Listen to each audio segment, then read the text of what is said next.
welcome to this bag making class. So in this class, I'm going to show you, though I've done it, but I just realized that it will make sense if I share what I done here. So what I did here, I'll just briefly explain. From here to here is right from here to here. That is across the width. Sorry. The width is 10 inches, while the length, the height is 13 inches. So it's 13 inches. It's 13 inches. So what we want to do now is to shape it out after cutting a rectangular shape of 10 inches by 13 inches, which the width starts from 10 inches, while the 13 inches is for the height or length of the bag, how high the bag is going to be from the floor.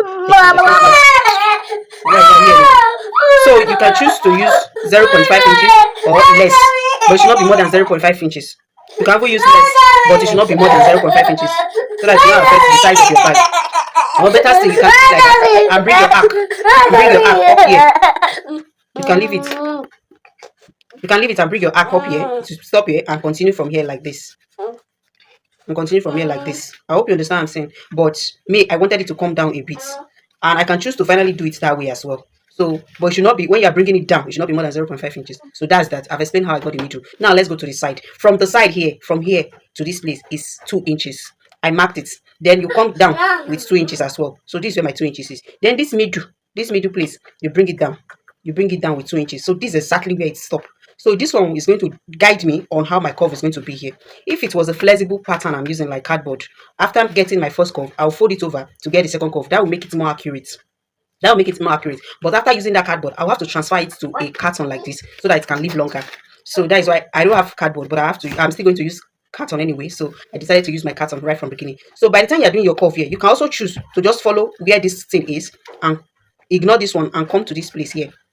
If you're ignoring this one, so there will be no need for you to take that 2 inches from here to this place. I mean, from this very angle here down. There will be no need if you know you want to use this. But because I'm not using this, I want to use this. That is why I took the measurement 2 inches from here to here. So if I decide to change my mind to use this place, I will prefer to use up here instead of coming down here. I don't know if I'm making sense. If you have any question about this, you can drop it. So let me show you if I'm going to use this place so that you understand what I'm saying. So if I'm going to use this place, it will just come up like this and end up here. Definitely this kind of bag will be bigger than this one that I want to make that will come down here. So, but this is what I wanted. It's a small baby bag, so I wanted it to come down a bit. I'm still going to reduce it somehow. So let me just give you this one and see. So when it come here, it's going to pass through this one too.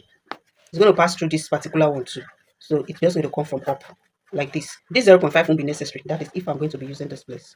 It won't be necessary. So from here, it will be coming here directly, then slightly down. Because normally a school bag, the upper part like this is narrow, while the down part is wider. And that is how you're going to get a shape. It's not that you can't make it a 4 corner, but this kind of giving it a beautiful vibes and more this curvy shape give it kind of attraction that I would say. But it's not like it's compulsory. You can choose to leave it like this in that 4 corner shape, or you can even choose to just give it a small curve. It's just small curve, depending on how big you want it to be. But this one I actually want it to be small and not too small. And this is the measurement for a toddler. So if you want it smaller, you'll be dropping this list, but it should not be less than 0. It should not be more than 0.5. I need to say. So this is the how to curve it out. The next thing I'm going to do is to cut it out. Okay, let's assume we're going to use this upper part. You already understand how I come about this lower part. If you want the bag to be smaller, so let's use this upper part. Maybe in our next one, because I'm making 3 of these sizes. So in the next one, we'll use the lower part since we have our carton already. So let me use the first part first. Let's use the first part. So I'm going to trim this off. So by the time we'll be making the second bag, we'll come and recut again. So this is it. You can see I've trimmed it out. I've sketched it out. I've sketched it out. So this is going to help me know where to cut. So thanks for watching. See you in my next video. After trimming it off, I'll place it on the material and cut exactly the same shape out already. So the next thing I'm going to do now is the lower part. I'm just going to give it a small curve here that is not more than 0.25. That is half of half. 0.5. Let's just say 1/4 inch here. Just give it a sharp curve. You can use your scissors to just give it a small curve like so. So that's what I'm going to do now. So I want you to see, I don't know this if you can see, I have the curve already. If you take a look at it now, this is the curve I'm talking about. It's different from, so look at the upper part. You know, we later did not use this one. I used the upper part. So the next one we'll be making on video, I'll be using the lower part. So let's go ahead and cut out our pattern now. So as you can see, I've traced it out. So I told you that if you want to cut yours, you can use a flexible paper. If you have to achieve the same equal side. If you can take a good look at this now, let me bring it up. If you take a good look at this very well, you will see that this place is kind of higher than this place. So I've marked the midpoint. This midpoint will help me get it accurate. That is, after cutting one side, I will just flip it over to cut the other side. So it's going to give me accurate sides. So that's what I'm going to do. So I can't hold the camera at the same time be cutting it. So I will do that off camera. So I'll start my cutting like so from here. So when I get to this midpoint, I'll just place it on this. So maybe when I place it, I'll video that place, then cut. You can see this is a jean fabric, but it's a waterproof jean fabric. Water cannot enter it, so it's more like leather. But though it look jean, but it's more like leather. So I'll flip it over. I'll flip it over on this place. So you can see how I flip it over, how it look. So it will help me get this place accurately. I don't know if you get what I'm saying. So placing it over like so. So I will not have uneven sides. So just to make the both side even. That's what I'm trying to achieve. I'm going to hold it down like this and cut. So it will help me get equal size on both sides of the upper part. So this is the midpoint I told you. I stop exactly at that place.